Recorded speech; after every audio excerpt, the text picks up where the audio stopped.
com a paz do Senhor? Amém. Amém, irmãos? Graças a Deus, né? Eu louvo a Deus por essa oportunidade, né, de estarmos aqui na casa do Senhor para meditar na palavra do Senhor juntamente com os irmãos. Amém? Eu agradeço o pastor que nos confiou, né, essa oportunidade. E é tão bom a gente ouvir, né, irmãos? É tão bom a gente estar sentadinho aí, somente comendo, anotando, né, marcando. Mas é bom também quando a gente fala também, não é verdade? Apesar de que a responsabilidade nossa é muito grande quando nós assumimos, né, uma tribuna para falar da palavra de Deus. Amém? Mas nós louvamos ao Senhor por essa oportunidade. Graças a Deus. Irmãos, eu gostaria nessa noite de convidar os irmãos para abrir a sua Bíblia. Vamos abrir a nossa Bíblia no primeiro Evangelho, né, o Evangelho de São Mateus, no capítulo de número 16. E nós vamos ler do versículo de número 21 até o versículo 23. São Mateus, capítulo 16. Nós vamos ler do versículo 21 até o versículo de número 23. São 3 versículos. Eu vou ler um versículo, né? E os irmãos que quiserem nos ajudar, podem nos ajudar também. Amém? Versículo 21 diz assim: Desde então começou Jesus a mostrar aos seus discípulos que convinha ir a Jerusalém e padecer muito dos anciãos e dos principais sacerdotes e dos escribas, e ser morto e ressuscitar ao terceiro dia.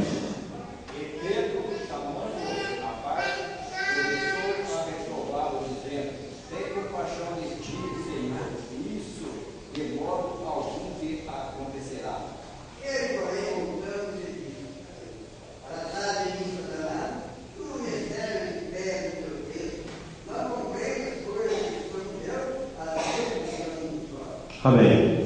Podemos sentar, irmãos. Glória a Deus. Então, quando o pastor nos comunicou, né, viu a possibilidade de estarmos ministrando a palavra de Deus nessa noite, então automaticamente nós começamos a focalizar, né, a nossa oração em espírito no que deveríamos estar falando aqui nessa noite. E também, né, até sair mais cedo do meu serviço, exatamente para buscar do Senhor uma palavra. Então, irmão, veio no meu coração essa palavra. Eu gostaria de, antes de entrar no assunto que nós vamos falar nessa noite, ler com os irmãos Romanos, no capítulo 14 de Romanos. Tem um versículo que eu gostaria de ler também, antes de entrar aqui no assunto que nós vamos falar. Romanos capítulo 15, melhor dizendo, e o versículo de número 4 que diz assim: Porque tudo que dantes foi escrito para o nosso ensino foi escrito, para que, pela paciência e consolação das Escrituras, tenhamos esperança. Amém, irmãos? Então veja bem essa palavra que o apóstolo Paulo coloca bem colocado aqui. Porque tudo que antes foi escrito, para o nosso ensino foi escrito, né? Para o nosso exemplo foi escrito. Então, nós gostaríamos, queridos irmãos, de tomar nessa noite como exemplo esse texto de Mateus que nós acabamos de ler. E eu gostaria de falar sobre a ruína de Pedro e também a vitória de Pedro. Eu gostaria de ver se conseguimos falar uma hora e pouco que nos é concedido, de mostrar para os irmãos alguns passos que levou Pedro à ruína, à derrota, a negar a Jesus. E depois nós vamos mostrar também alguns passos que foram fundamentais para o soerguimento de Pedro, para que ele também se levantasse e se tornasse o que futuramente se tornou, né, uma das colunas da igreja primitiva. Amém? Então nós gostaríamos nós lemos essa palavra aí com os irmãos, porque no mesmo capítulo 16 do Evangelho de São Mateus, nós vemos uma coisa muito interessante nesse capítulo. O Senhor, ele reúne os seus discípulos ali, né, em Betsaida da Galileia, na região ali da Galileia, Cesareia de Filipe, né? E ele faz uma pergunta para o seu discípulo: olha, quem é que diz os homens aí ser o filho do homem? Aí olha, estão dizendo aí fora que o Senhor é Elias. Olha, outros estão aí dizendo que o Senhor é Jeremias, ou um dos profetas. E o Senhor Jesus Cristo, ele se volta para os seus discípulos, né? E pergunta: e vós, quem dizeis que eu sou? Porque na verdade, né, o Senhor Jesus Cristo, ele já estava realmente querendo saber qual era a concepção que os seus próprios discípulos estavam tendo acerca dele. Então, quando o Senhor faz essa pergunta, Pedro toma a palavra, se volta para Jesus Cristo e fala essa palavra tão conhecida, né? Tu és o Cristo, o Filho do Deus vivo. Que palavra maravilhosa! Quando Jesus pergunta, ele se levanta, né, com seu temperamento sanguíneo, né? Tu és o Cristo, o Filho do Deus vivo. Aí então Jesus vai e fala aquela palavra que nós conhecemos: bem-aventurado és tu, Simão Barjona, porque não te revelou a carne nem o sangue, mas meu Pai que está no céu. Aí o Senhor então fala com ele também: eu te digo, tu és Pedro, sobre esta pedra, apontando para o próprio Jesus, eu edificarei uma igreja. Essa é uma palavra maravilhosa. Mas passa-se alguns momentinhos e nós já vemos a vulnerabilidade de Pedro, queridos. Então nós gostaríamos de falar nessa noite. A primeira coisa que, quando nós estudamos a vida de Pedro, a primeira coisa que nós detectamos no perfil de Pedro é que Pedro, ele era um crente que não vigiava. Ele não vigiava. Na verdade, ao mesmo tempo que ele dava lugar ao Espírito de Deus, ao mesmo tempo ele dava lugar ao diabo. Irmãos, será que existe crente hoje assim, irmãos? Será que tem crente assim hoje? Ao mesmo tempo que ele está abençoando uma pessoa, ele já está falando mal, já está amaldiçoando. Ao mesmo tempo que ele está dando glória a Deus, ele está dando louvor ao diabo. Será que existe? Infelizmente existe, né? Infelizmente existe. Então nós vemos aí que o Senhor Jesus, ele preparando já de antemão o espírito dos seus discípulos chegados a ele, para o que realmente ia acontecer em Jerusalém. Então o Senhor fala: olha, o Filho do Homem, estou indo para Jerusalém. Lá em Jerusalém eu vou morrer, eu vou ser, vou sofrer lá na mão dos gentios. E então Pedro, tem uma tradução que fala que Pedro pegou Jesus à parte, assim, que eu acredito que Pedro soprou no ouvido de Jesus. Como se diz, quando a gente quer falar alguma coisa com alguém e não quer que os outros ouçam, aí ele vai e fala: de modo nenhum vai acontecer isso contigo, Senhor.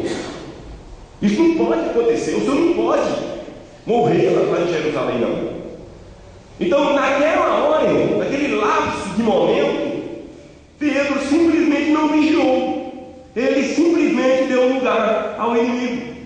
E então Jesus, ele percebeu que não era Pedro que estava dizendo aquilo, que tu não podes, que jamais vai acontecer contigo lá em Jerusalém.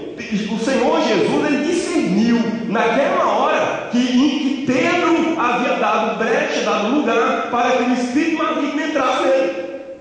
E então o Senhor Jesus fala essa palavra: ele está atrás de mim, Satanás. Quer dizer, Jesus, obviamente, ele não estava chamando Pedro de Satanás, mas ele detectou, ele imediatamente ele discerniu que naquela hora entrou um espírito maligno na vida de Pedro. Irmãos, o crente, uma das coisas mais importantes na vida do cristão se chama vigilância. Irmãos queridos, eu posso orar, eu posso jejuar, eu posso saltar na igreja, eu posso profetizar, mas se eu não vigiar, queridos, não é verdade, pastor? Se eu não vigiar, irmãos, vai tudo por água abaixo. Eu gostaria que alguém, por favor, nos ajudasse aí, olha, 1 Coríntios, capítulo 16, versículo 13.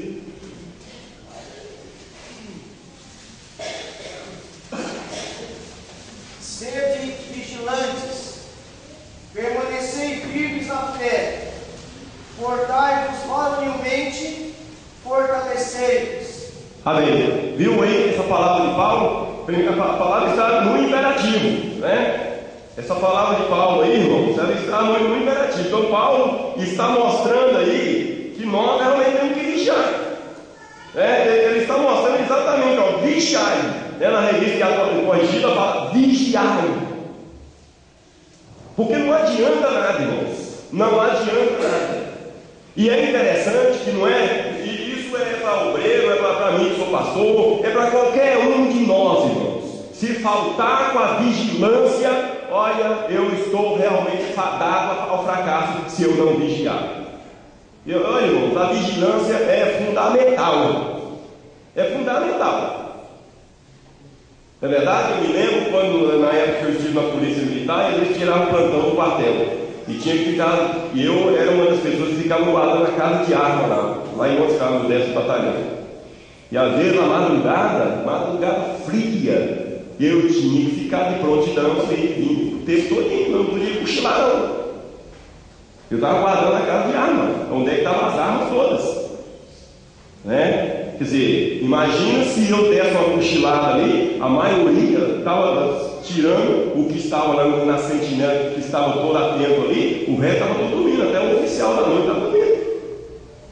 Quer dizer, se dorme ali e entra um ladrão, imagina o que não ia acontecer. Então, irmãos, a vigilância na vida do cristão era fundamental. Então Pedro, ao mesmo tempo que Pedro havia dado lugar ao Espírito de Deus, inspirado pelo Espírito Santo, ele falou: tu és o Cristo, Filho de Deus vivo. Imediatamente ele abriu uma brechinha e o diabo entrou e começou a tentar impedir que Jesus ia realmente morrer lá em Jerusalém, porque o diabo sabia, né? Ele sabia que lá em Jerusalém, se o Senhor chegasse realmente ao outro, porque o inimigo ia ver de tudo para que Jesus não chegasse à cruz. Então a vigilância, então, é fundamental. Outro texto também que a gente gostaria de ler também é 1 Pedro, capítulo 5, versículo 8. 1 Pedro, capítulo 5, versículo 8. Nós vemos também, existem muitos versículos que mostram acerca da vigilância. 1 Pedro 5 e 8, quem achou pode ler.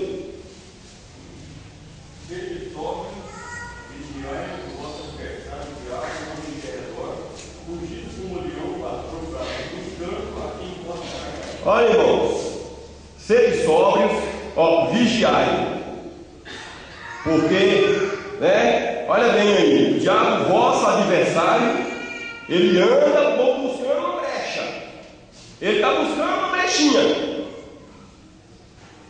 Interessante, irmãos, é interessante que a vida do cristão é como uma cidade murada. Antigamente, né, na antiguidade, a maioria das cidades eram muradas, todas eram muradas, e altas muralhas, como nós conhecemos a cidade de Jericó, Nínive, enfim, Babilônia. Mas o inimigo, ele sempre procurava uma brecha, era pela brecha que o inimigo conseguia entrar. E na nossa vida, irmãos, o inimigo, ele está ao nosso redor, buscando uma brecha. Olha bem, quem é que habita na vida do crente? 1 Coríntios, capítulo 3, versículo 16 fala, quem é que habita? O corpo do crente, o coração do crente é templo de quem? Do Espírito Santo. Não sabeis vós que sois o templo de Deus e que o Espírito de Deus habita em vós? Quer dizer, na nossa vida habita o Espírito de Deus. O Espírito de Deus habita na nossa vida, mas o diabo, ele anda ao nosso redor, buscando uma brecha. Faltou a vigilância do inimigo.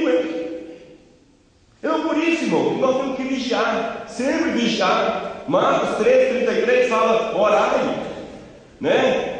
Vigiai e orai. Olha bem, a oração vem depois. E não adianta, irmão, não adianta, né? Se não vigiar, cai mesmo, né? A ruína mesmo. Mas vamos ver outro passo aqui que levou Pedro também a fracassar. Eu não acredito que Pedro realmente queria fracassar. Ele fracassou porque faltou realmente a vigilância. Mas olha também, meu irmão, outra coisa que nós vamos ver agora. Autossuficiência, irmãos. Mateus capítulo 26, versículo de número 33. Mateus 26, 33. Mas Pedro respondendo disse: ainda que todos escandalizem, eu em ti nunca escandalizei. Nunca escandalizarei. Pedro está dizendo aqui, né? O Senhor Jesus, ele fala aí, né? Mas ele começa no versículo 31 dizendo: todos vós, olha, Jesus está dizendo: todos vós, esta noite, vos escandalizareis em mim. Jesus estava reunido com os discípulos e ele estava dizendo: todos vós, né? Porque está escrito: ferirei o pastor e a ovelha do rebanho se dispersarão. Mas aí então, versículo 33, aí Pedro se levanta. Ele era o primeiro, irmãos. É o temperamento de Pedro, né? Pedro era aquele crente afoito. Ele era o temperamento dele. Pedro se levanta: não, senhor, peraí. Ainda que todos aqui se escandalizem, eu não. Eu vou mostrar para o senhor que eu sou melhor. Então eu vejo aqui, irmãos, eu consigo ver que aqui autoconfiança, sabe, irmãos? Autossuficiência é o eu. Eu não farei isso. E queridos irmãos, eu me lembro que quando eu me converti há 27 anos atrás, então eu sempre dizia assim, pastor Levi, é tão bom, né? A salvação é uma coisa tão boa que eu nunca vou sair desse caminho. Aí o meu pastor sabiamente falou assim para mim um dia, né? Pastor Antônio Luciano de Araújo falou assim comigo um dia: olha, irmão Gilvano, o irmão não devo dizer que nunca vou sair do caminho seu, não. O irmão sempre deve dizer assim: se Deus quiser, eu nunca vou abandonar esse caminho. E eu nunca esqueci aquilo que ele passou no valor. A partir daquele dia eu me corrigi. Às vezes a gente vê realmente, e não é que a pessoa, irmãos, fala isso realmente até com pretensão né? Não é isso não, mas é que o inimigo ele aproveita isso aí para lançar ali um espírito de autoconfiança, lançar essa autossuficiência, fazer com que a pessoa se sinta autossuficiente. Não, eu sou, eu não vou, olha, todos podem fazer, mas eu não. Então, interessante que a gente vê isso aí também em vários lugares. A gente vê lá em João também, no capítulo 13, Pedro é essa pessoa. Capítulo 13 lá de São João, quando o Senhor Jesus Cristo, né, já próximo aí para a cruz, então o Senhor começa a lavar o pé lá dos seus discípulos lá. Aí lava de um, lava de outro. Quando ele se aproxima de Pedro, meu não. Olha lá, João, capítulo de número, né? Evangelização, capítulo 13, do versículo 5 ao versículo 8, por favor. Depois levou uma água numa bacia e começou a lavar os pés aos discípulos e a enxugar-os com a toalha com que estavam cingidos. Aproximou-se, pois, de Simão Pedro e lhe disse: Senhor, tu lavas-me os pés a mim? Respondeu Jesus e disse: o que eu faço não sabes tu, agora vais tu saberás depois. Disse-lhe Pedro: nunca me lavarás os pés. Respondeu-lhe Jesus: se eu te não lavar, não tens parte comigo. Muito obrigado. Eles vão estar percebendo aí? O Senhor nunca vai lavar os pés. Irmãos, é muito perigoso a autossuficiência, irmãos. Se a gente, eu considero, irmãos, a gente estudando a Bíblia, qual foi, na verdade, o pastor Levi tem acompanhado o estudo que ele tem dado aqui, qual foi realmente o pecado mártir da humanidade? Não vamos dizer da humanidade, não, né? Mas vamos dizer qual é o pecado, qual foi o pecado mártir, viu, irmãos, que aconteceu, vamos dizer, no universo. Qual foi o pecado principal que aconteceu? Que antes de acontecer lá no Jardim do Éden, antes do mas como nós sabemos, como nós já temos estudado, até estamos acompanhando o estudo do pastor Levi aqui, que é muito edificante, muito interessante, porque eu estava hoje lá em casa, estava pensando, as pessoas vêm dar um estudo bíblico aqui, irmão, ele leva a gente lá no passado, lá no Jardim do Éden, você vai lá no Jardim do Éden, depois você volta, vai lá na Nova Jerusalém, é uma coisa muito, e você vive isso aí, não é verdade? Então, o pecado foi o que, irmãos? Olha o querubim dizendo: eu subirei aos céus, acima do trono de Deus, eu edificarei o meu trono para as bandas lá do lado norte. Qual foi o pecado?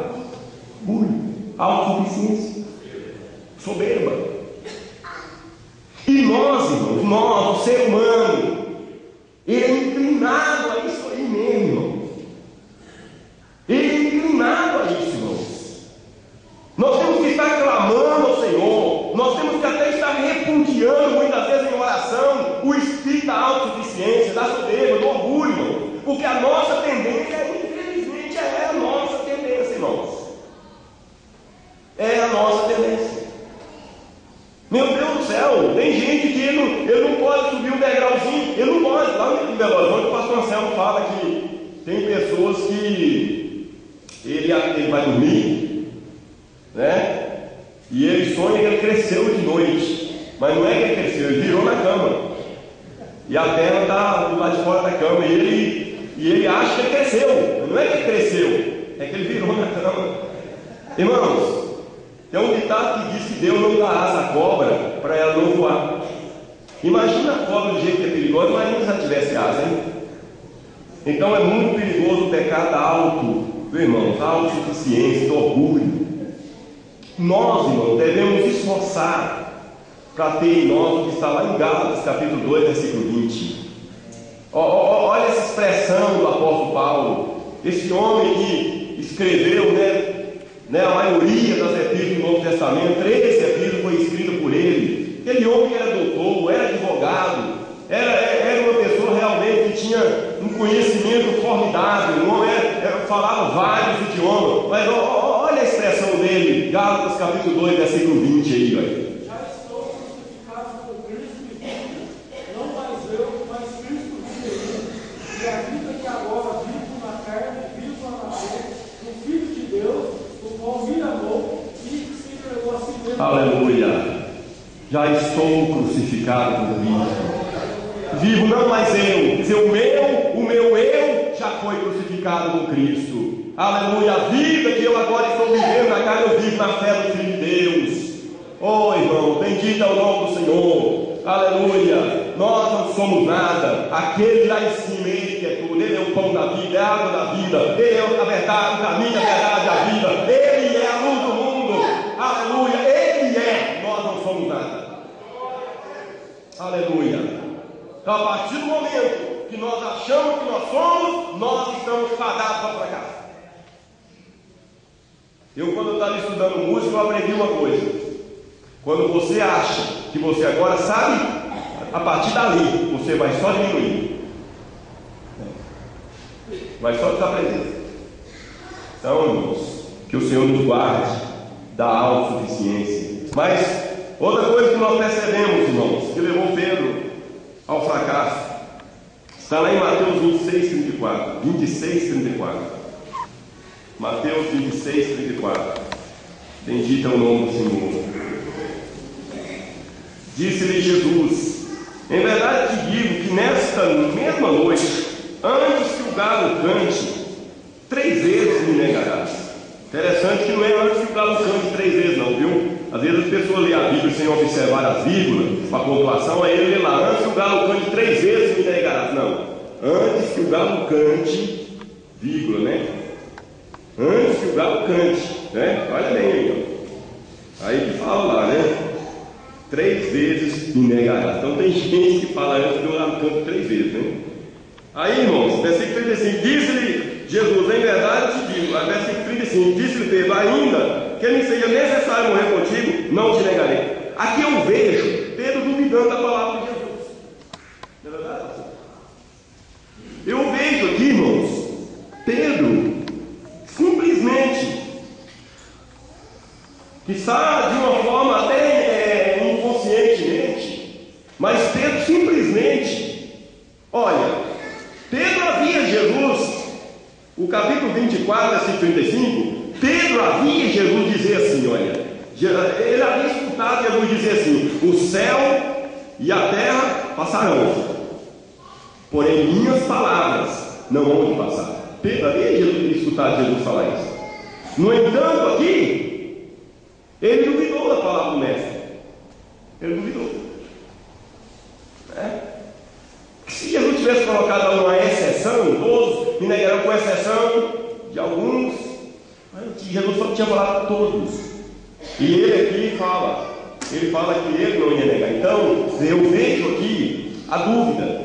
Irmãos, é muito importante que nós creiamos piamente na palavra do Senhor. A verdade, irmãos, é que a vitória da vida do cristão, ela é quando nós acreditamos piamente na palavra do Senhor, irmãos. Um exemplo, quando Jesus fala assim: porque onde estiver 2 ou 3 reunidos em meu nome, aí estou eu no meio deles. Eu tenho que acreditar que Jesus está deveras no nosso meio, e tenho que agir como realmente se ele estivesse de fato no nosso meio. Mas muitas vezes nós realmente temos dúvidas. Nós temos dúvidas.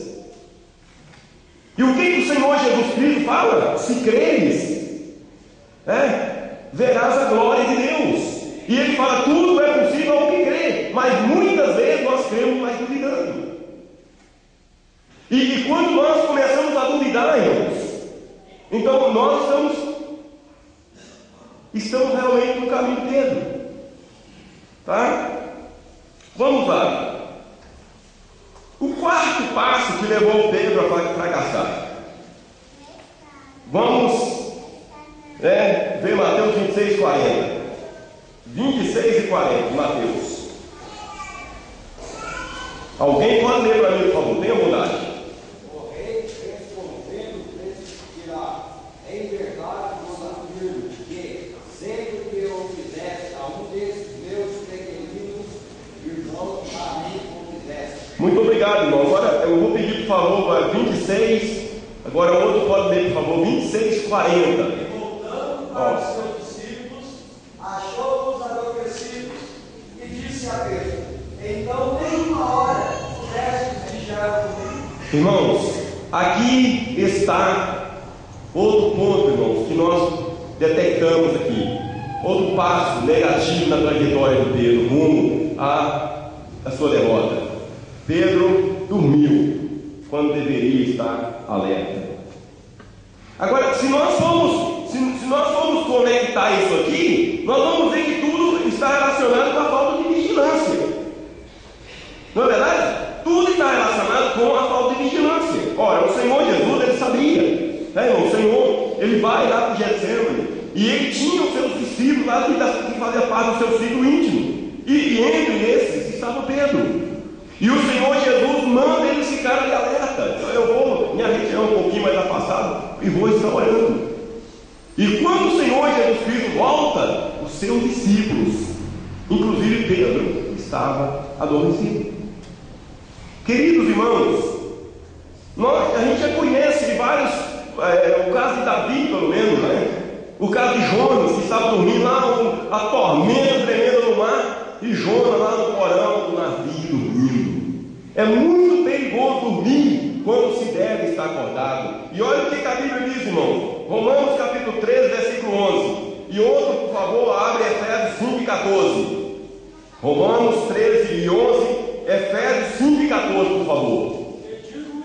Digo, conhecendo o tempo, que já é hora de despertarmos o sono, porque a nossa salvação está agora mais perto de nós do que quando aceitamos a fé. Muito obrigado, irmãos. Nós estamos vivendo os dias, os últimos dias. E os dias que nós estamos vivendo, nós não podemos dormir, irmãos. Nós temos que estar alerta 24 horas. Aleluia! Bendito é o nome do Senhor. Viu? O que levou Pedro, nós colocamos aqui o quarto passo que levou Pedro a fracassar. Dormiu quando deveria estar alerta. Agora, olha o que está escrito em Efésios 5 e 14, por favor. 5 e 14 de Efésios. Pelo que diz, desperta, esclarecerá. Não tem ninguém aqui nessa noite dormindo, não, né, irmãos? Se tem alguém aqui nessa noite como Pedro dormindo, olhe a palavra do Senhor dizendo para você nessa noite: desperta, ó tu que dormes, levanta-te dentre os mortos, e Cristo te anunciará ou te esclarecerá. Aleluia, aleluia. Você poderia de repente estar perguntando: mas pastor, como que eu poderia estar dormindo, sendo que eu estou aqui na igreja? Como que eu poderia estar dormindo? Sabe quando que um cristão está dormindo, irmão? Quando ele não está orando devidamente, quando ele não está cultivando a sua comunhão com o Senhor, quando ele não está realmente lendo a palavra do Senhor, quando ele não está atento realmente ao toque da trombeta, de repente ele pode estar dormindo. Xarabacanda Lamanai. Oh, irmãos, eu me lembro, estávamos ali em Joinville e eu tinha chegado no serviço. Naquela noite, deitei um pouquinho mais cedo, deixei a minha esposa com os meus filhos na sala, orei e deitei. Orei. Sempre eu tenho o costume de. Eu acredito que muitos irmãos fazem isso. Deita e vai cultivando a sua comunhão com o Senhor. Um versículo bíblico na mente, você começa a meditar naquele versículo, orando em espírito, às vezes até orando em línguas.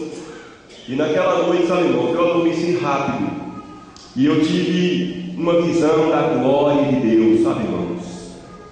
O Senhor me levou, irmãos.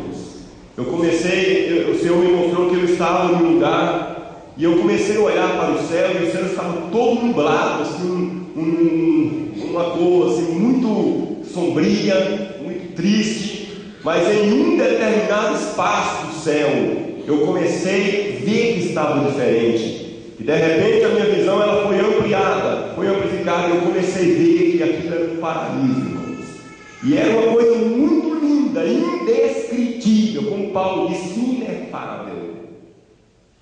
E de repente, quando eu me fixei naquilo dali, irmãos, de repente eu comecei a subir, mas eu fui subindo em uma velocidade, irmãos. A gente que já voou várias vezes de avião, né? Às vezes quando o avião está para levantar o voo, para decolar, ele dá tudo que as turbinas lhe dá para conseguir sair e decolar. E eu até liguei, conectei aquilo e pensei assim: meu Deus, essa velocidade que eu estou subindo aqui é uma velocidade, não tem como calcular. Foi uma coisa muito veloz, irmãos. Mas eu estava sentindo uma tranquilidade tão grande, uma paz tão grande, irmão, uma coisa tão gostosa. Aí nesse momento, a minha esposa entrou dentro do quarto e acendeu a luz. Ô irmão, mas me deu uma tristeza. Aí eu voltei, irmão, mas me caiu naquela noite, me caiu um quebrantamento, irmãos. E o Senhor falou assim comigo: olha, é tão maravilhoso aquilo que nos espera. E nós às vezes estamos aqui na terra preocupados com tantas coisas, nós priorizamos tantas coisas banais, tantas coisas que não têm valor, e nós, ao invés de fixarmos, ao invés de focalizarmos aquilo que nos espera, porque o apóstolo Paulo mesmo disse, irmão, aleluia, as aflições desse tempo presente não são para se comparar com a glória que em nós há de ser revelada. E Paulo também diz: aquilo que o olho não viu, o ouvido não ouviu, e nem subiu ao coração do homem, são as coisas que Deus revelou para aqueles que lhe amam. Xarabacana Lamanai. Mas muitas vezes nós estamos aqui na terra tão desligados. Nós estamos aqui tão desligados disso aí. Irmão, aquele negócio foi uma coisa tão tremenda que Deus me mostrou. Eu creio que eu fiquei uns 3 dias chorando, irmãos, e pedindo ao Senhor: Senhor, tem misericórdia de mim. Me ajuda a focalizar mais o lugar para onde nós estamos indo. Oh, aleluia. Não podemos dormir não, irmãos. Vê, por favor, Tessalonicenses. 1 Tessalonicenses, capítulo 5, versículo 6.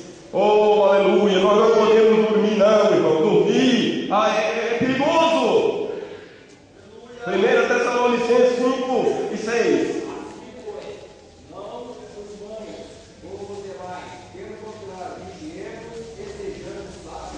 Sóbrios, né? Olha aí, irmãos, olha. É uma palavra que também está na voz imperativa. Não, irmãos, pois como demais. O mundo está adormecido, irmãos. Começa a imaginar o mundo, a geração antediluviana. Noé está construindo a arca. A catástrofe estava para desabar sobre o mundo, mas o povo estava totalmente aquém. É verdade?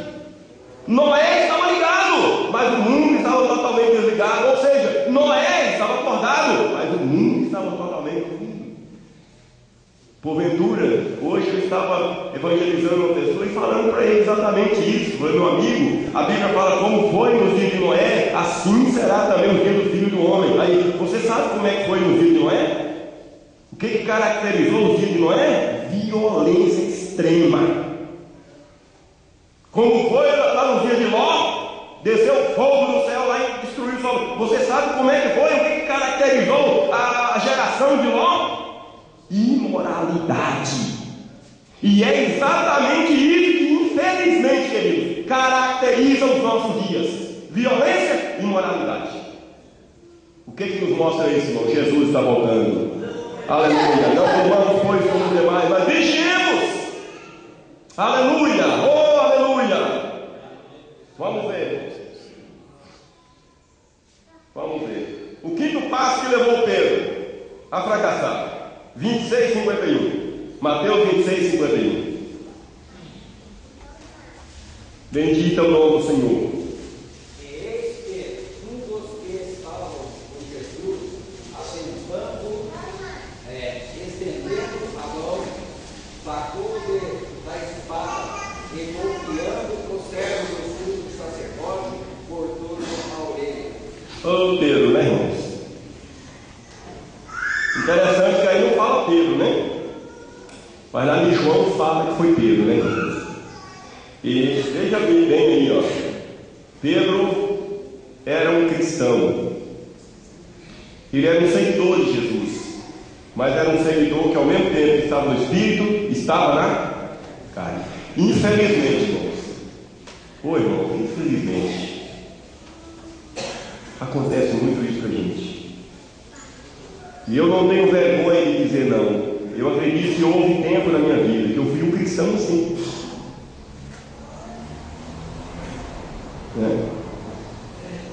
Eu me lembro, eu já era missionário solteiro, sabe, irmãos? Trabalhei como missionário na cidade chamada São João da Ponte, lá no extremo norte de Minas. Evangelizei quase aquela cidade toda, de casa por casa, fazer culto ao além. Às vezes eu saía evangelizando e as pessoas iam atrás de mim. Tinha hora que tinha tanta gente que eu tinha que parar sozinho e fazer um culto ao alívio ali, né? E a gente, irmãos, muitas vezes, né, a gente fica, às vezes acontecia qualquer coisinha, eu fechava a cara, eu truncava e ia para a igreja daquele jeito, né? E qualquer coisinha, aquela carona fechada. Então, às vezes a pessoa, aí um dia uma moça chegou para mim e falou assim comigo: ô irmão, o irmão é um missionário, só que ele era novo convertido também, né? Mas você já é um obreiro, e o irmão não pode ser assim não. Tem coisa que você às vezes acontece com você e você fecha a cara e todo mundo vê e tal. Aí eu pensei bem, né? Poxa vida, é verdade, eu tenho que me corrigir, tenho que me disciplinar com isso.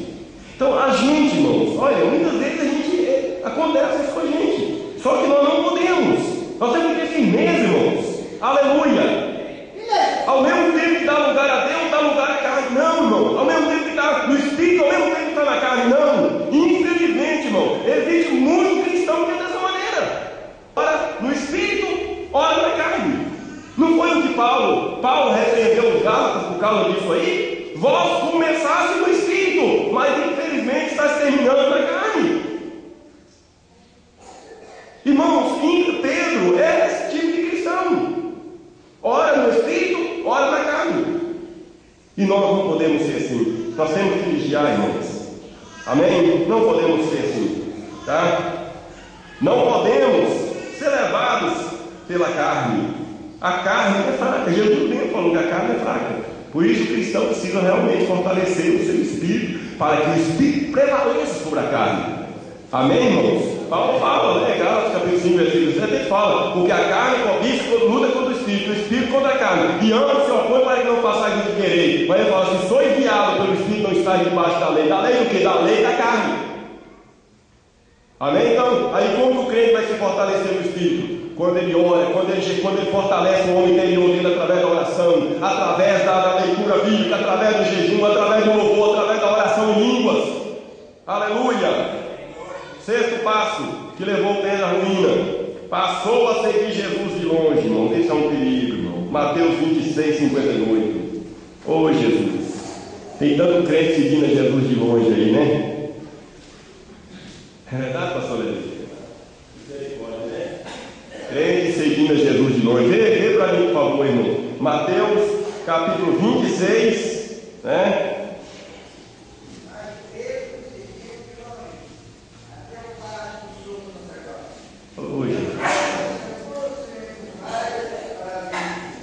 Muito obrigado, irmão. Veio para ver o fim, né? Ele seguia Jesus de longe para ver o fim, o que ia acontecer. Misericórdia, né? Aquele mesmo Pedro que estava lá dizendo: olha, eu não sei que eu vou ter que morrer, mas eu vou te seguir até a morte. Aí, ó. Vamos ver o que vai acontecer com ele lá. Oi, irmãos. Nós vamos botar, infelizmente, irmãos, de repente, há momentos na nossa vida que de repente parece que nós estamos seguindo a Jesus de longe. Interessante que hoje uma irmã estava lá em casa e ela esteve lá no trabalho, lá no Ceará, né? Um trabalho muito maravilhoso ali no sábado, eu tive no sábado, né? E a irmã estava falando exatamente isso aqui. Ela falou: olha, pastor, eu senti a glória de Deus de maneira tão perto, eu senti Deus tão pertinho. Irmãos, infelizmente, às vezes tem momentos que parece que nós estamos longe de Deus, não é verdade? Pedro, nessa ocasião aqui, Pedro estava seguindo a Jesus de longe. Sabe o que o salmista fala lá no Salmo 73, no último versículo? Ele fala assim: olha, aqueles que se alongam de ti perecerão. Mas ele fala assim: mas para mim, bom é me aproximar de Deus.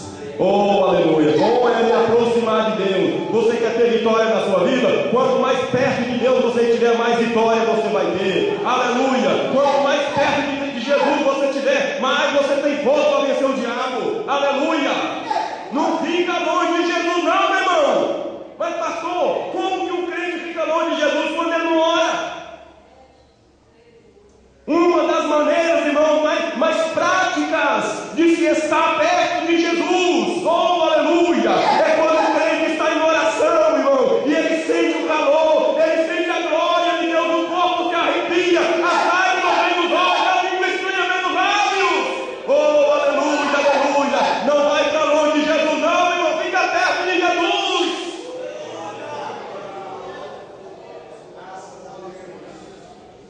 Eu me lembro uma vez, eu estava no campo missionário e eu tinha que ir 16 quilômetros a pé para dar assistência no trabalho, irmãos.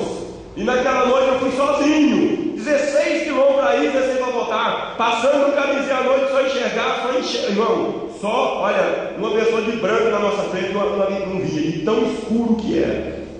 Aí quando eu estou voltando, era quase meia-noite. Aí o inimigo gosta de meter medo da gente, né? Irmão, o crente não pode ser medroso, não, porque se o crente for medroso, ele está perdido, viu, irmãos? Apesar de que o medo é um espírito maligno, né? Que entra na pessoa e faz ele ficar com medo, né? Aí Paulo fala assim: porque Deus não nos deu espírito de temor, mas de fortaleza, de amor, de moderação. Aí naquela noite, de repente, no meio do mato, meia-noite, eu comecei a escutar o barulho de uma motosserra serrando árvore. E escutei, irmão, aquela árvore cair no chão, estremeceu o chão. Aí, logicamente, o corpo da gente fica arrepiado, porque era presente uma língua ali. Mas eu falei bem alto para o diabo ouvir: pode fazer gracinha aí, inimigo, porque ao meu lado aqui está o Senhor Jesus Cristo. Aleluia! Ele está aqui, olha, ainda que eu ande pelo vale da sombra da morte, não temerei mal algum, porque tu, Senhor, está comigo. A tua vara e o teu cajado me consolam. Irmão, na hora que eu falei aquilo ali, eu senti uma paz, uma calma. Aquele negócio que estava rugindo lá parou. Outra vez estava indo eu e a minha esposa. estávamos discipulando um casal de novo convertido. Era 9 horas da noite, uma lua bonita, estávamos subindo uma serra. De repente escutamos, veio um bafo de cigarro assim, de fumo, como se alguém tivesse passado ali e soltado uma baforada de fumo no nosso rosto assim. De repente, lá dentro do mato, assim, deu uma gargalhada horrível, mas só que o crente não pode ter medo, né, irmão? Você tem convicção que Jesus está ao seu lado?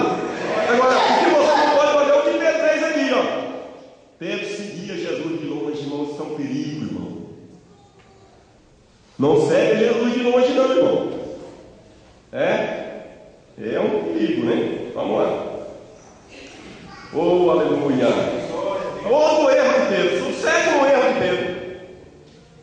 Mateus 26, 58. 26, 58. É aí mesmo, pode ler, parte dele.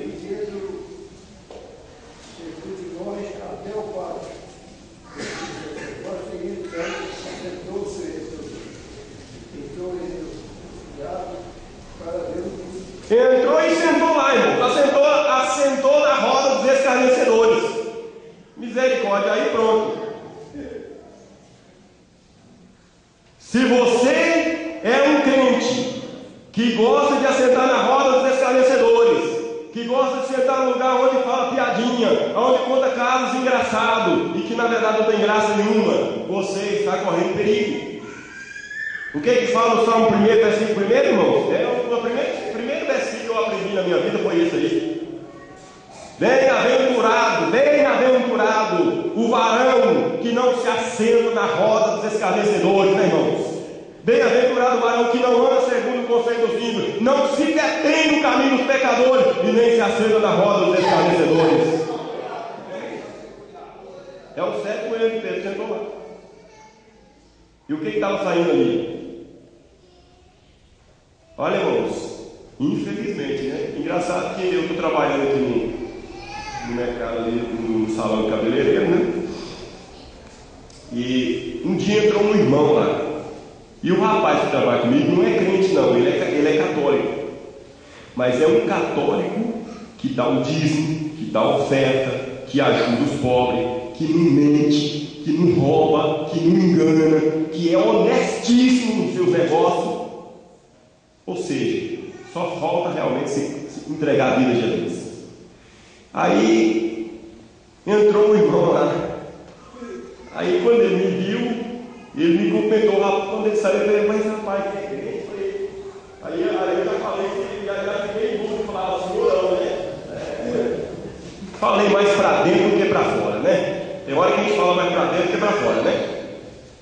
Olha, esse homem, quando o dono do salão supermercado, ele chegava aqui, rapaz, de tanta piadinha moral, falava, a mulher passava na rua, ele olhava e apontava e falava cada barbaridade. Eu nunca imaginei que esse homem era um crente. Aí, ó, perigo aí, né, irmãos?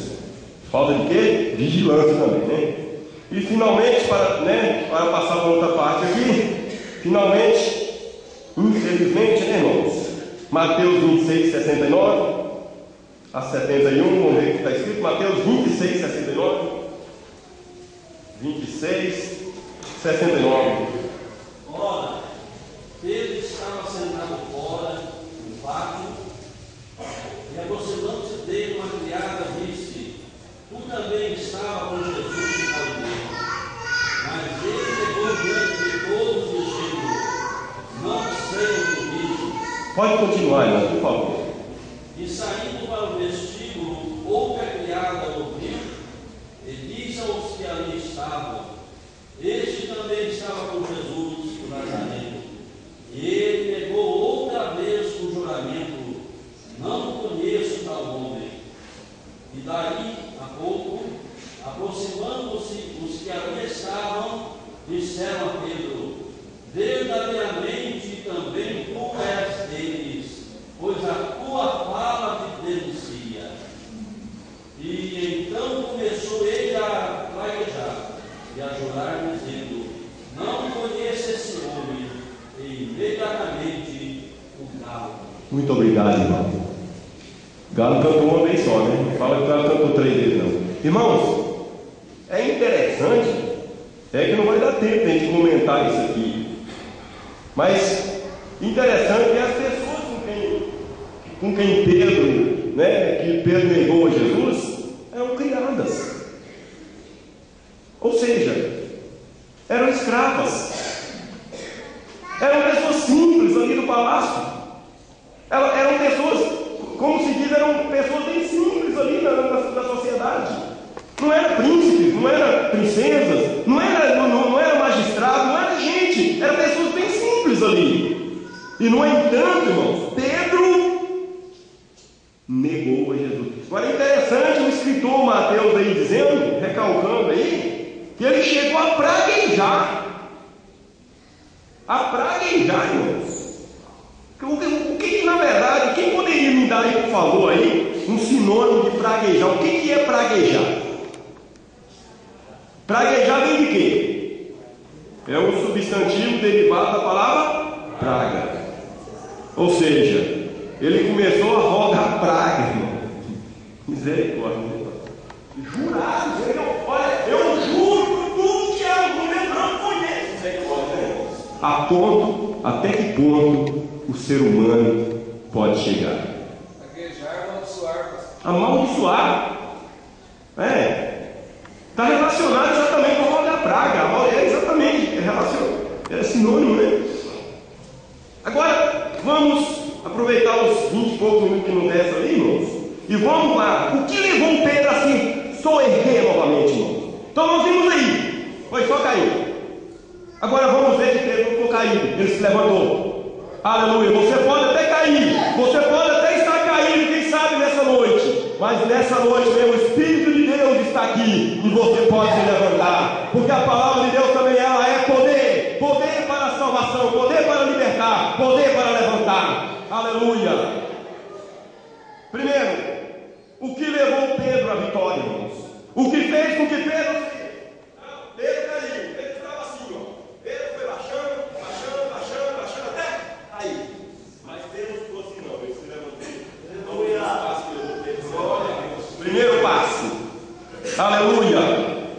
Está em Mateus 26, 76. Nós temos bastante versículos aqui, mas não vai dar não. Então vamos falar com um versículo só. Mateus 26, 75.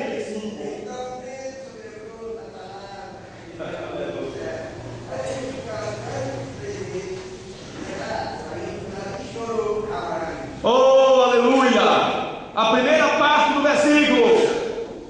E lembrou-se Pedro das palavras de Jesus.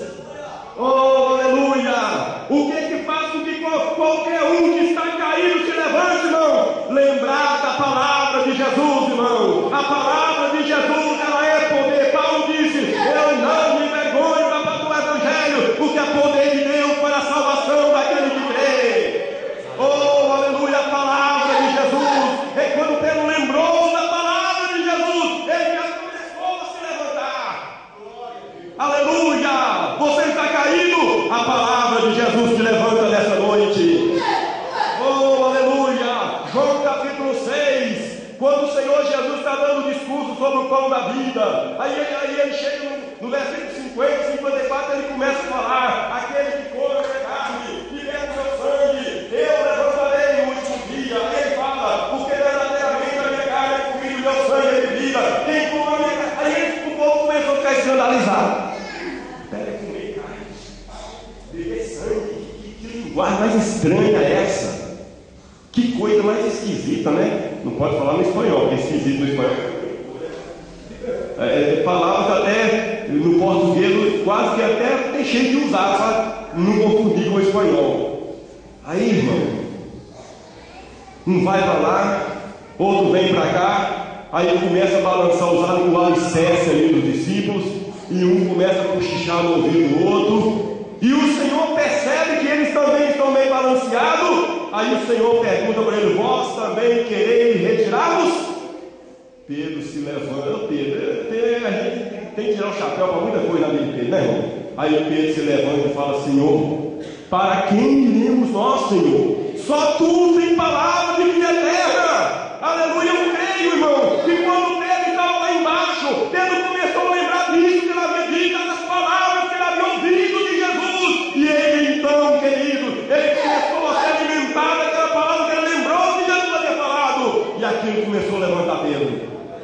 Oh, aleluia, aleluia, aleluia. Por isso que a palavra tem que ser pregada. É por isso que a palavra tem que ser pregada. É por isso que a genuína palavra de Deus tem que ser pregada na igreja, irmão. Filosofia não alimenta ninguém, não levanta ninguém, não. Bebelos, discursos, não levanta ninguém, não. Mas a palavra de Deus, poderosa, viva, essa levanta. Oh, aleluia, aleluia. Bendito é o nome do Senhor. Como purificará você no seu caminho? Observando segundo a sua palavra. Lâmpada para os meus pés é a sua palavra e luz para o meu caminho. Eu sou mais sábio que os velhos, porque observa a tua palavra. Bendito é o nome do Senhor. Aleluia. O segundo passo, irmãos, que levou Pedro a se levantar, irmãos, está aí no versículo 75, na parte dele. Parte dele, pode ler. Lê novamente o versículo 3, o versículo todo, não tem problema. 26, 75. E lembrou-se Pedro das palavras de Jesus que lhe disseram: antes que o galo cante, 3 vezes me negarás. E saindo dali chorou amargamente. Muito obrigado, irmão. Chorou amargamente. O salmista fala que o choro pode durar uma noite, mas a alegria vem pelo amanhecer, né? E olha, irmãos, o choro, Mateus 5,4 está escrito assim, olha: bem-aventurados que choram, porque eles serão consolados. O choro, irmãos, o choro, quase sempre, irmãos, é resultado do arrependimento. Pedro chorou naquela hora. E esse choro aqui, meus irmãos, louvado seja o nome do Senhor, que coisa maravilhosa. Quando Pedro tem aquela tristeza por haver negado a Jesus. Oh, aleluia, o choro, irmãos. Bendito é o nome do Senhor. Quando a gente vê alguém chorando, a gente vê que aquela pessoa está realmente sentindo alguma coisa da parte de Deus, né? Então Pedro, ele chorou de tristeza, de decepção consigo próprio. Puxa vida, eu neguei o meu mestre, ele foi tudo para mim. Então, o segundo passo que levou Pedro a se levantar é que Pedro naquela hora ele foi quebrantado, irmãos. Irmãos, isso nos faz lembrar também do rei Ezequias. Segunda Reis, lá fala isso, Isaías 38 também mostra a história de Ezequias. Ezequias um dia recebe a visita do profeta Isaías na casa dele, e o profeta Isaías fala assim: olha, põe a sua casa em ordem, meu filho, ó, vai morrer. Vai morrer e não vai viver mais não, tá? Essa é a ordem de Jeová para você.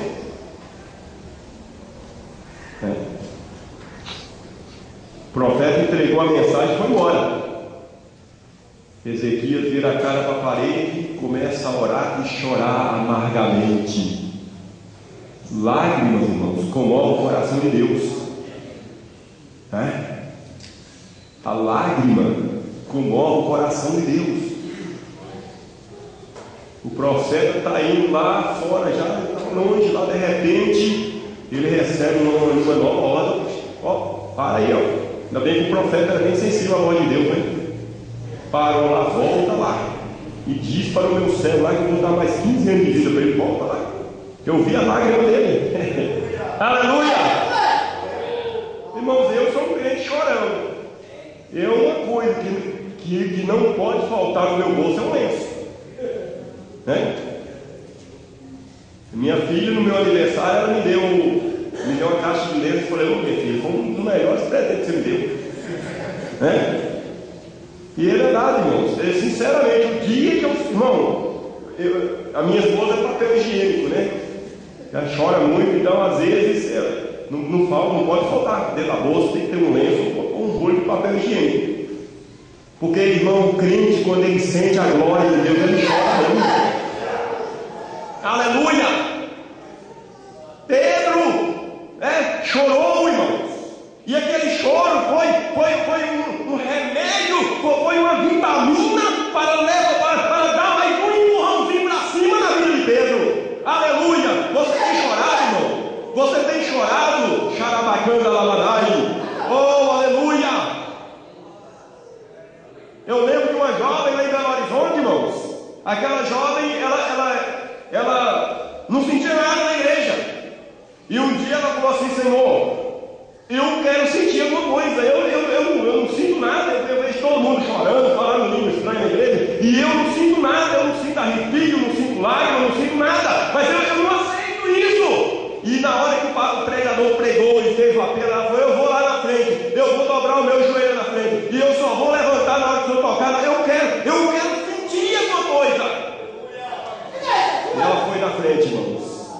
Ficou ali na frente. E o pastor ora por um, ora por outro, e ela na frente. Daqui a pouco ela sentiu quando o calor de Deus caiu sobre ela. Aquela moça começou a chorar, começou a glorificar a Deus, foi batizada com o Espírito Santo. Hoje ela é uma missionária, irmãos. Já teve no Peru, já teve em muito lugar pregando o Evangelho. Sabe quem é essa missionária? Minha esposa. De vez em quando ela conta esse testemunho.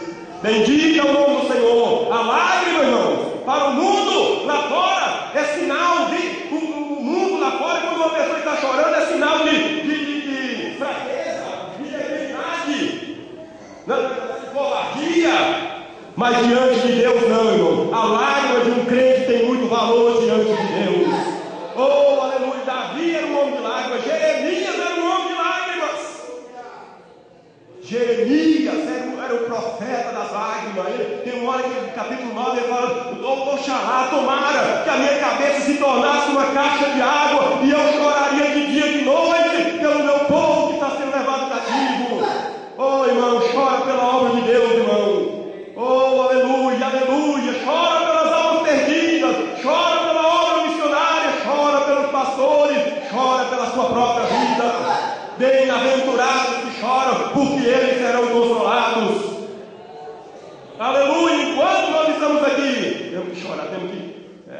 E segundo a medicina, chorar faz bem até para as vistas, viu? É o melhor colírio que existe, é a lágrima. Sabia disso?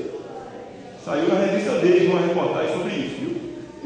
Então, para quem, de repente, se alguém está com os olhos secos aí e está até com a vista embaralhada, de repente é falta de lágrima, né? Queriando, alabaxi, canta, alabarai. Oh, aleluia! Se Deus está tocando na sua vida e você sente vontade de chorar, pode chorar! Irmãos, é tão bonito você ver Deus trabalhar. Eu estava um dia no campo missionário e era todo mundo novo convertido. Todos eram novos convertidos. E era um domingo à noite, e de repente, uma das moças ali, uma das jovens ali, nova convertida, de uma semana de crente, tinha entregado a Jesus. Aquela moça falou assim, olha, no meio de todo mundo, bem alto assim, falou: gente, eu estou sentindo uma coisa tão gostosa aqui, que eu estou sentindo vontade de chorar. E abriu a boca e começou a chorar, toda altura, no meio do culto assim, e a glória de Deus se manifestou e todo mundo começou a chorar. Ô, irmãos, a presença de Jesus faz a gente chorar, irmãos. Aleluia! Lágrima, arrependimento, irmão. O terceiro passo que levou Pedro a se levantar: arrependimento. Eu gostaria que os irmãos abrissem sua Bíblia, por favor. Aleluia! 2 Coríntios, capítulo 7, 9 a 10. Aqui fala que Pedro chorou. Oh, irmãos, quando Deus gera, produz o arrependimento em nosso coração através do Espírito Santo, as lágrimas indubitavelmente vêm nos olhos. 2 Coríntios, capítulo 7, 9 a 10.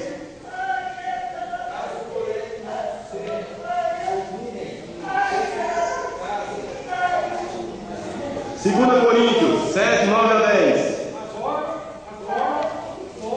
não porque foste conquistado, mas porque foste conquistado para o arrependimento, pois foste conquistado segundo Deus, de maneira que por nós não padeceste dano coisa alguma, porque a tristeza segundo Deus é o arrependimento para a salvação, na qual ninguém se arrepende, mas a tristeza do mundo opera a morte. Muito obrigado, irmãos. Existe duas coisas diferentes, irmãos: tristeza, irmãos, tristeza e ressentimento. De repente a pessoa pode chorar, mas não de arrependimento, viu? Tá? até de remorso. Vocês vão até achar graça do que eu vou falar aqui, mas foi verdade, aconteceu comigo, viu, irmãos? Estava pastoreando uma igreja muito grande e um dia eu fui visitar um casal que estava com problema. Um casal que estava com problemas. E eu cheguei na casa daquele casal, o homem estava sentado lá fora, sentado no topo. Serra as árvores grossas e faz os bancos, assim, os topos, assim, estava sentado ali chorando, numa mão grande, forte, até meio rude, né? Mas chorando. Eu falei assim, meu Deus do céu, o que será que o homem está, né? Perguntei para ele, o que o senhor está chorando, irmão? Ele falou, estou chorando, irmão, porque eu bati na minha esposa, mas bati pouco, eu queria bater mais. É engraçado, de verdade, mas foi verdade isso aí.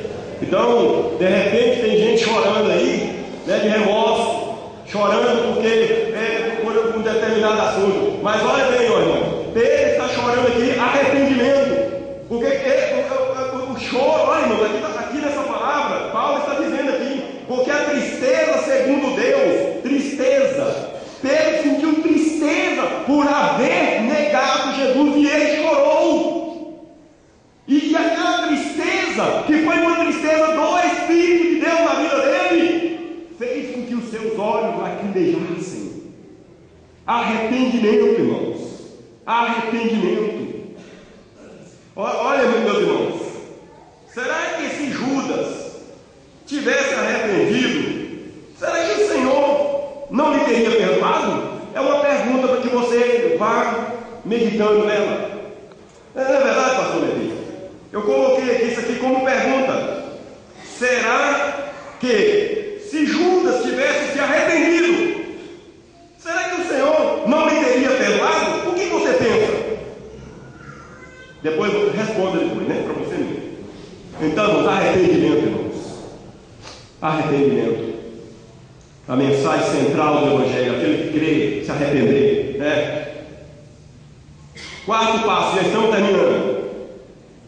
Quarto passo que levou Pedro a se levantar: a misericórdia do Senhor para com ele. Vê para mim, por favor, Marcos 16 e 7. Marcos 16 e 7.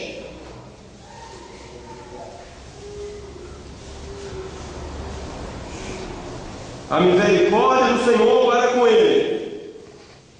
Mas ide, dizei a seus discípulos e a Pedro, que ele vai adiante de vós para a Galileia, ali o vereis, como ele vos disse. Muito obrigado, irmãos. Sabe o que eu vejo aqui, irmãos?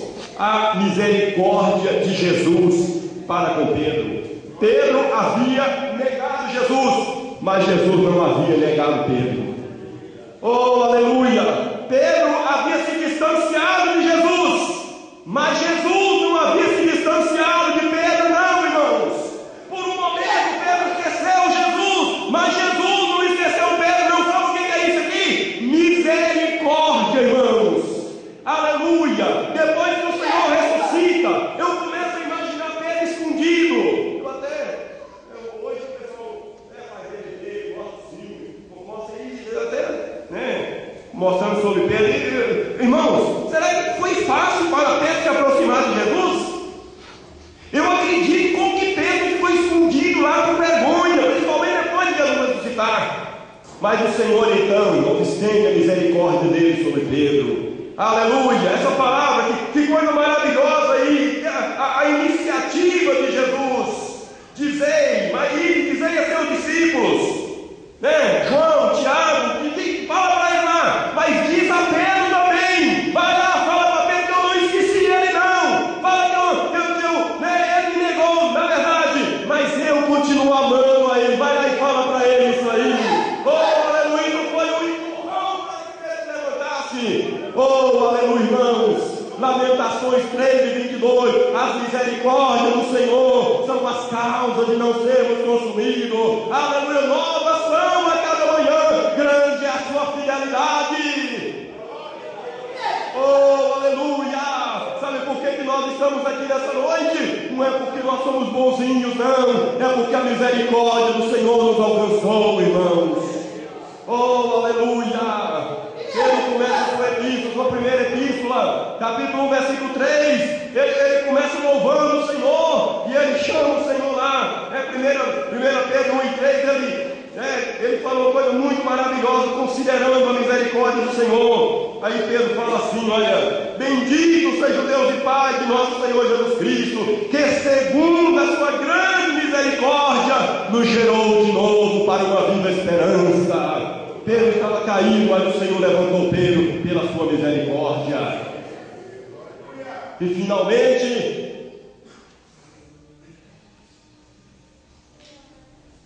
o quinto passo que levou Pedro a se levantar, o próprio Jesus vai ao encontro de Pedro. São João capítulo 21. Aleluia! Oh, irmãos, bendito é o nome do Senhor. São João capítulo 21 mostra o Senhor Jesus Cristo indo ao encontro de Pedro. Aleluia! E mais uma vez aqui nós vamos retratar aqui a misericórdia do Senhor. Aí você vê os discípulos, eles vão pescar, né? Depois disso manifestou-se Jesus tal. Aí o discípulo vai pescar e Pedro vai com eles, né? E se você ver ali a partir do versículo 15, e depois de terem jantado, disse Jesus: Simão Pedro, o Senhor vem ao encontro, ele vai ao encontro de Pedro, ele quebra, irmãos. Quando você percebe que há uma indiferença entre você e alguém, a melhor maneira de quebrar aquilo ali é você ir ao encontro daquela pessoa. Não espere que a pessoa vá ao encontro, vá ao encontro daquela pessoa. É verdade. Esse dia eu achei muito bonita a atitude de uma pessoa, de um irmão, né? Houve um mal-entendido, e aquela pessoa chegou depois para mim e perguntou assim: pastor, aconteceu isso e tal. Eu acho tão bonito, irmãos, quando há uma diferença, quando parece que algo não está indo bem, a melhor maneira de romper com aquilo ali, a melhor maneira de acabar com aquilo ali, é ir ao encontro. Havia um clima de insegurança, havia um clima de incerteza entre Pedro e Jesus, e Jesus não esperou Pedro ir nele, não. Jesus tomou a iniciativa, Jesus foi lá. Aleluia, Pedro, tu me amas, Pedro. Oi, irmãos, eu acredito que milhares de pensamentos passou na cabeça de Pedro naquela hora. Aí ele, abruptamente: sim, Senhor, eu te amo. Dessa vez aí, Pedro, ele era muito levado pelos impulsos. É a tendência de uma pessoa ter um temperamento sanguíneo, ser cuidado pelos impulsos. Sim, Senhor. Não falou sem pensar. Daqui a pouco Jesus novamente pergunta: Pedro, tu me amas? Eu acredito que Pedro já raciocinou um pouquinho mais e falou: sim, Senhor, eu te amo. Mas Jesus novamente faz pela terceira vez. Sabe por quê, irmãos? A primeira vez ele falou como ele sempre falava. Ele falava sem pensar. Ele fazia as coisas sem pensar. Falou assim, falou boca para fora, falou por falar. Era o estilo dele. Mas a segunda vez, o Senhor, com a segunda pergunta, o Senhor já levou ele a refletir. E respondeu. Mas quando o Senhor fez pela terceira vez a pergunta, foi lá dentro, foi lá no íntimo de Pedro. E então Pedro falou assim: Senhor, tu sabes todas as coisas. Oh, aleluia, tu sabes que eu te amo. Eu acredito que naquela hora tu tivesse Senhor, ainda não te neguei, ainda não falei que eu te conheci, mas tu sabes que eu te amo, Senhor. Oh, aleluia, irmão. O Senhor não está procurando super-homens para servir a Ele, nem super-mulheres, não. O Senhor está procurando, como está lá em Apocalipse, né? O Senhor fala lá em Apocalipse no capítulo 3: tens pouca força, guardaste a minha palavra e não negaste o meu nome. Aleluia, bendito é o nome do Senhor. O Senhor sabe que muitas vezes nós somos falhos mesmo, somos imperfeitos, mas mesmo na nossa pouca força, nós estamos esforçando para servir o Senhor. Oh, aleluia, aleluia. E como nós demonstramos isso? Só o fato de você estar aqui. Quantos irmãos irmãos, às vezes sai da sua casa cansado, trabalha o dia todo corrido, e vai lá e vai ficar, chega em casa, ainda tem que resolver problema, aí ele vem para a casa do Senhor, tendo pouca força, guardaste a minha palavra e não negaste meu nome, também eu te guardarei da hora da tentação, já te digo sobre todo mundo, para tentar os que habitam sobre a terra. Oh, aleluia! E finalmente, irmãos, Pedro se levantou, porque também ele aprendeu a partir dali que ele tinha que estar mais perto de Jesus. E lá em Atos capítulo 1, versículo 13, aqui nós terminamos. Atos capítulo 1, versículo 13. Atos 1 e 13. Aí nós concluímos com essa palavra aqui.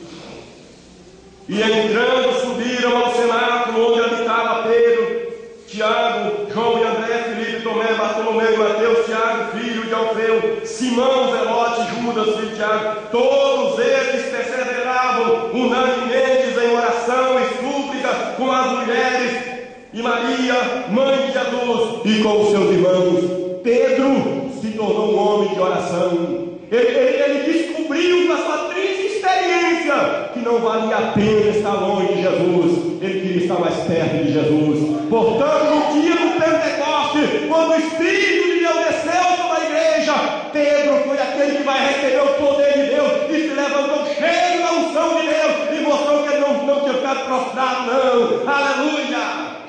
Amém, irmãos? Isso significa, irmãos, o que Paulo fala, né? Aquele que caiu, né? O homem pode até cair, não fique prostrado. Amém, irmãos? Cair do homem, quando o evangelho de Deus, você pode até cair, né? De repente, desanimado, desalentado, mas Deus está aqui nessa noite para te levantar. Bendito é o nome do Senhor. As coisas que foram escritas para o nosso ensino, para a nossa edificação foram escritas. Amém, irmãos? Que Deus